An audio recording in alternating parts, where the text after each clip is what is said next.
Orang yang bahagia dalam perspektif eskatologis, iman dan pengharapan dan kasihnya terintegratif.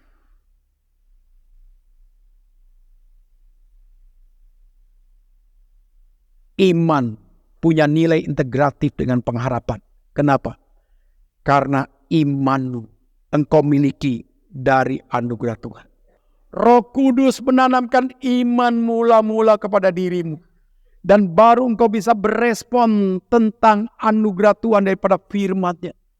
Dan pada waktu Roh Kudus memberikan engkau iman mula-mula. Dan iman itu menjadi hidup ketika engkau sadar engkau orang berdosa. Ketika engkau sadar siapa Yesus.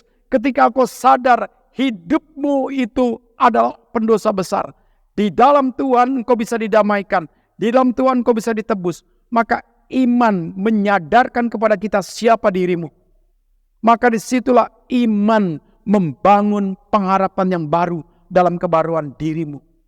Iman yang sejati akan merombak seluruh pengharapanmu bernilai suci.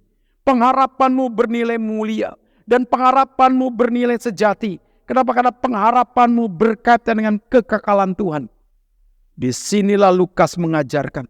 Orang yang berbahagia secara eskatologis. Iman akan sinkron dengan nilai kekekalan Tuhan. Dan itu menjadi warisan dia nanti ketemu dengan Tuhan. Kenapa? Karena dia suka menyimpan harta rohani dibandingkan dengan harta duniawi. Jadi di dalam bagian inilah saudara, ketika kita mengikuti Tuhan, kita menjadi orang yang berbahagia. Kita membangun satu pengharapan kita. Kenapa? Karena pengharapan kita untuk memuaskan hati Tuhan. Disitulah engkau orang berbahagia. Maka Alkitab mengatakan, pada waktu kita menginjili seseorang, orang itu bertobat. Malaikat di surga bersorak-sorai. Hati Tuhan dipuaskan. Pengharapan kita adalah kita mau merindukan, saudara. Di dalam kita hidup di dunia ini, engkau punya nilai investasi rohani yang bernilai kekal. Dan pengharapan itulah yang menjadi satu kekuatan untuk engkau mau sungguh-sungguh dipakai Tuhan. Karena kalau manusia tidak punya pengharapan, manusia tidak punya satu energi hidup. Manusia tidak punya pengharapan adalah manusia yang memiliki kekosongan hidup.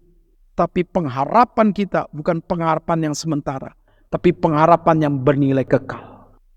Di sinilah Lukas mengajarkan orang bahagia dalam perspektif eskatologis.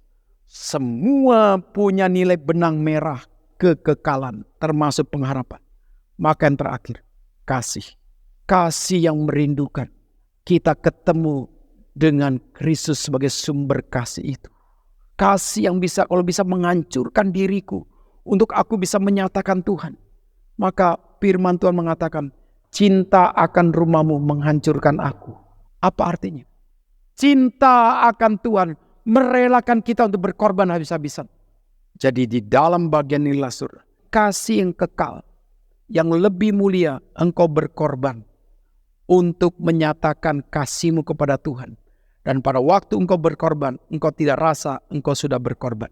Pada waktu engkau sudah memberi yang terbaik untuk Tuhan, engkau tidak rasa engkau sudah memberi. Kenapa? Karena kamu lihat semua kasih itu sebagai satu energi hasratmu. Satu energi kerinduanmu yang bernilai kekal. Jadi dalam bagian inilah saudara, kasih itulah bukti engkau punya relasi dengan Tuhan. Nah di situ saya diajarkan kepada kita. Kasih itu membuat kita menjadi manusia yang merefleksikan kasih Tuhan. Maka ketika iman, pengharapan dengan kasih, ini menyatu bernilai kekal. Ini menyatu untuk penggenapan hal yang bersifat kekal. Ini menyatu berkaitan dengan hasrat kita. Pada waktu kita mau ketemu Tuhan, kita sudah siap secara kewaspadaan iman. Dan kita terus menantikan itu menjadi satu nilai titik pertemuan yang terindah.